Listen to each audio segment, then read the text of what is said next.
Hello, everyone. Hello, Hey guys. We are here back at Content.ai headquarters. I'm here as a guest for the first time. Feeling a little bit weird, but I think I can handle it for now. How are you? Feels natural to me. Yeah. Yeah. Sometimes I was it's there for. it's gotten a lot darker than what's usual, so Yeah. I feel like we should not be doing the update now. Yeah. But yeah, the time frame is still the same. Yeah, we had a shift on Saturday. Yeah. The time shift for an hour, so now at 5 p.m. it's completely dark. So. Yeah. But we'll handle that. Yeah. Today we'll try to make it more, let's say, talkative. We won't share any screens because before it was a little bit harder to like read and scroll and talk. So I thought you were gonna say under 10 minutes. Yes. So now I'm feeling the first 5. Okay. But overall, I think we can start, Ondrej, with your update. We can talk about what you did. And today, I have no idea what's coming. Okay, So cool. we'll see. Nice. Yeah, my first update is, well, last time we didn't have an update because we did record one at Atacama offices, but the sound was too bad. So we're actually shifting the news to this month. Yeah. All blame on me because I booked a nice meeting room, but it was only in the calendar. I choose a bad color of the meeting room, so then we find one in the basement. Yeah. So next time I will do the rooftop one. And man, when you say like a nice meeting room, it looked like a prison. Yeah. It's this is the only one which is always empty, so Okay. that's why it was that easy to book it. But next time I will do it up front. This is a nice one. But anyway, let's get back to the update. So the first one was we did attend React Advanced in London. Although we did not sing karaoke this time, they ended the party way too soon. Oh. Unfortunately, yeah. But maybe next time we'll be more lucky. Yeah. So we attended that conference. There's another one coming in New York on the 13th of November, which we're also attending. There was a workshop about data fetching strategies. Link is in the video description. There will be another workshop done by our integrations engineer, Jirka Lojda, about TypeScript and new features coming to TypeScript. He mentioned a lot of words that I had no idea what they mean. So I assume I'll learn them next week on his workshop, 6th of November. Of course, this is only for people who are attending the React Summit conference. If you're not attending, maybe you want to consider that. If not, we're going to send you a link afterwards, because then it's available for free on the Git Nation website. So stay in touch, hit that subscribe button, and we're going to let you know where to find that video. And definitely, if you want to know more about types, Jirka is the one, because it's always like, it will be just a little bit of a typing, and then you end up with a complete type definition for a whole of your application, which is super great, because then you have a type safety. But writing the types is not the fun that you would expect. Yeah, so it's always nice to have the base. We did that once, and what he provided to me looked like magic. Yeah. Now I understood the code, but I would be never able to write it from scratch. Yeah, exactly. Now he's a wizard, definitely. And speaking about conferences, there has been a TypeScript Origins documentary. I don't know if you've seen that. We talked about it last time. On the scratched recording. Yeah, exactly. Did you take a look? I took a peek, so I just scroll through, and I was trying to find the content.ai mentions in the video. It's there. It's near the end at the Reactathon conference, where we also were in May this year in San Francisco. So, but I would definitely encourage everybody to take a look at that. It nicely maps the path of Microsoft from being like this big corporate into the biggest open source contributor in the world. So it's a really engaging story, very nicely done. So a link again in the video description after I update the video description, if I don't forget. You won't. And if you forget, just leave a comment on YouTube and we'll do that. True. So what's new at Atacama? I'm speaking way too long now. Yeah. Last time I did say that I have no idea what I will be doing, because it was kind of hard to find ropes. But now, after a month, I'm finally able to know what are the products, what is the platform, what is the future. So it's getting better and better, because up until now I was the dummy one asking everybody what's this part doing and where can I find this, and doing the, let's say, the boring onboarding stuff, like the searching through the documentation and trying to find the right places where the source code is and how the source code is structured. But once you get it, you're all set. For me, it's all new technologies because we are here at Content, which is a Microsoft-based company, so everything is more or less Microsoft. For them, it's more or less Java-based, GitLab for the source control, which I thought it's kind of similar as GitHub, but it's completely different. It's even completely different than Azure pipelines. They have nice little features like groups, which, for example, pipelines I think don't have, which you can group your, it doesn't matter what it is, like your entities in the GitLab into. So that was really interesting. I try to map the APIs that is provided, which is kind of hard because the platform is super huge. The versions are, I think now it's version 15.2 being released or being developed. Being released was 15.1. So this is just the core product. Then there is another 2 or 3 modules that are integrated, but not fully because you can have them as a standalone product. So I'm trying to find a business solution. But for now, I'm clear with my vision for the developer relations. We'll be focusing on data quality the last 2 months, and we'll try to provide the best support for the data engineers, which are basically the BI guys that you probably know from the content.ai. But the data engineer persona knows a little bit of Python or a little bit of coding, so he can use the API, not just the no-code solution, but a little bit of low-code solution, or write his or her own scripts. So this is the target persona now, which will be focusing our SDKs and APIs. So that's interesting because I'm hearing Python everywhere I look. So is that going to be your main platform now?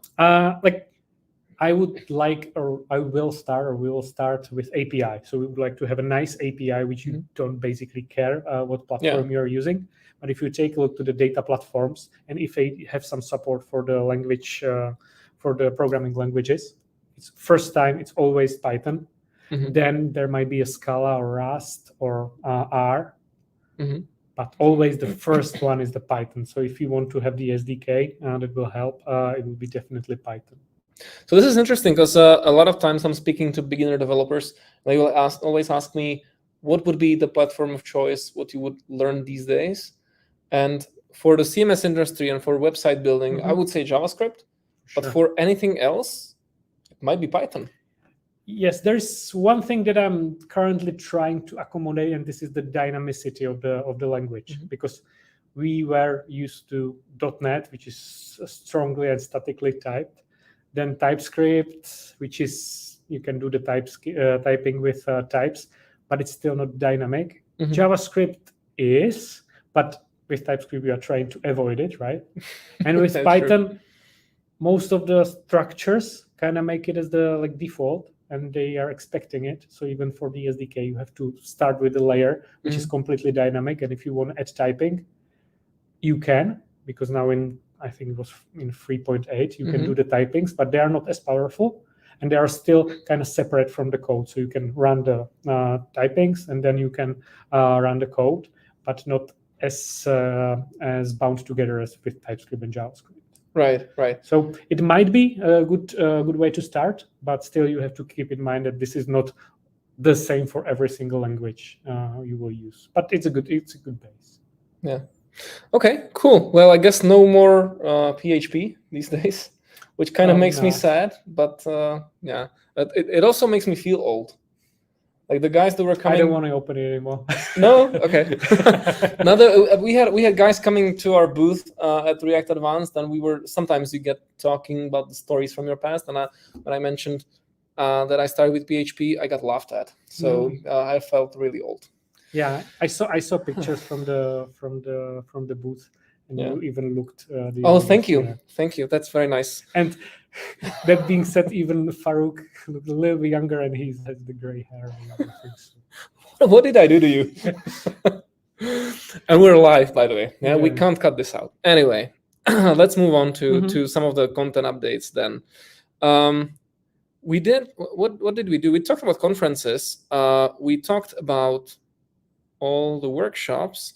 I think that the next thing that I wanted to talk about are 2 articles that Andy did. First, Andy Thompson is our MVP from Australia. He did 2 articles. One of them is about content.ai and the AI in content.ai. A lot of people ask about what is the AI component? Yes. How do we look at AI? What's the vision for AI? Because I think that it's been a large hype, but these days, at least from my experience, people that are coming to our booth and asking about what the AI actually is in the product, they are starting to understand that it's been a hype, that everybody's trying to just put the AI word there, and they don't have a vision. So people are much more sensitive to kind of the vision behind it and how is this going to really help. And Andy actually had access to early stage of the AI features implementation. So he summarized all of that in the article. So if you're not familiar with what our team has been saying, then this is an external point of view, maybe on the same thing. That's one of the articles, and the other one I wanted to write myself, but Andy was quicker. So that's about resolving rich text in Astro into components. I think you also did that, right? Yeah, I did some proof of concept, and I shared it publicly, and I told Andy if he's open, he can take whatever he wants, because it was MIT. It was much easier to just give it to him because he can do a nice blog post. And for me, it was much better to have some confirmation that I'm going the same way. So he probably took a little bit of inspiration from that and make a whole piece of it. Yeah, just to give you guys context, Andy has been using Astro in his agency, in his work for a client's website, because it's really lightweight, and they were looking for alternative to like large frameworks like Next.js. So it's coming from a real world usage, and I think it adds like that nice production kind of taste to it. Yeah, so. And I also published the integration with Astro, which is basically I think it's Vite plugin, or using the, let's say, plumbing from the Vite plugin, which it's kind of hard because it's undocumented. Sometimes you are like putting together the string and then place it as the module. But at the end of the day, you don't care as the user, so you just install it, and it will help you to make the mapping. It will basically help you to avoid the switch based on the content type, which was really nice. Nice. Yeah. And according to the AI, I just want to add my 2 cents. I just got to the company that used AI for like actual mining and doing their own models as well. I completely skipped that for now because this is like, there was a hype in generative AI, but still AI and machine learning in the, let's say, more general way. This is the topic for ages to learn. Yeah. So I just skipped it for now. I know it's somewhere there. Everybody's trying to use that. Atacama is using the machine learning for finding anomalies in your data or finding duplicates or these kind of things.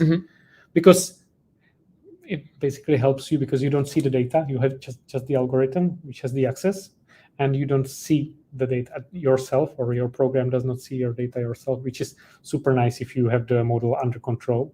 You just get the data, it's isolated, it doesn't get to the internet, and it's much more viable for, let's say, more private kind of data. So well, this is interesting, and I think I will dig deeper later. Well, especially if you're handling large sets of data, which Atacama does, obviously. Yes. Yeah. That's cool. Well, we'll see what the AI holds in the future for us. I see it everywhere still. And the GPT-5 is coming, I think.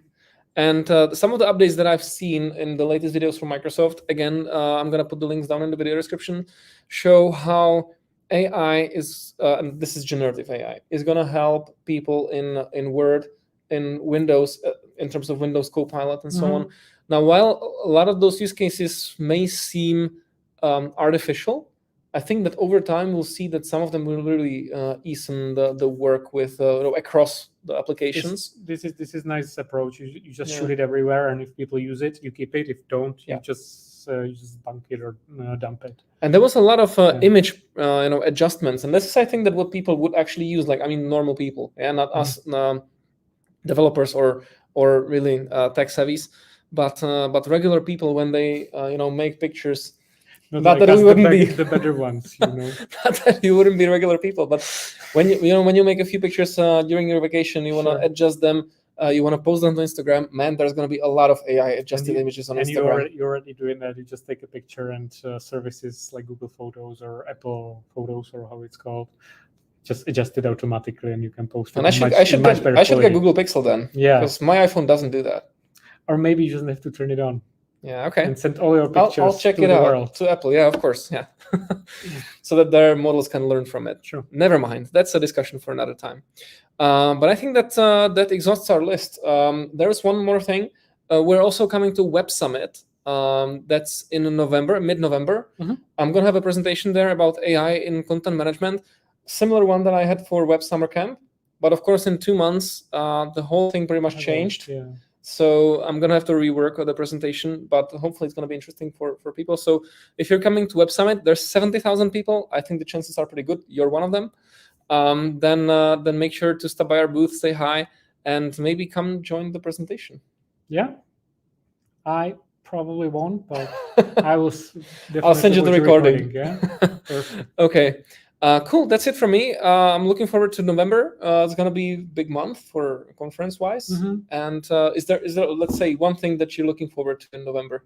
Yeah, I'm looking for releasing the first version of the Python Python SDK, and see how it works and how the ecosystem works, because Python is, to be honest, much bigger than the .NET and JavaScript and TypeScript community, because it's been there for a longer time. So I'm looking forward for the feedback, because it will be much easier to reach out to the people. Right. Okay, let's get back to that in a month's time on the next update. Or we'll see if we're going to do one in 2 weeks. We'll see. But let's get back to that. We'll see if that goal is actually checked. Yeah, we'll try to keep that coming. And we didn't do the 10 minutes, but we'll try next time. Yeah. So thanks for watching, guys.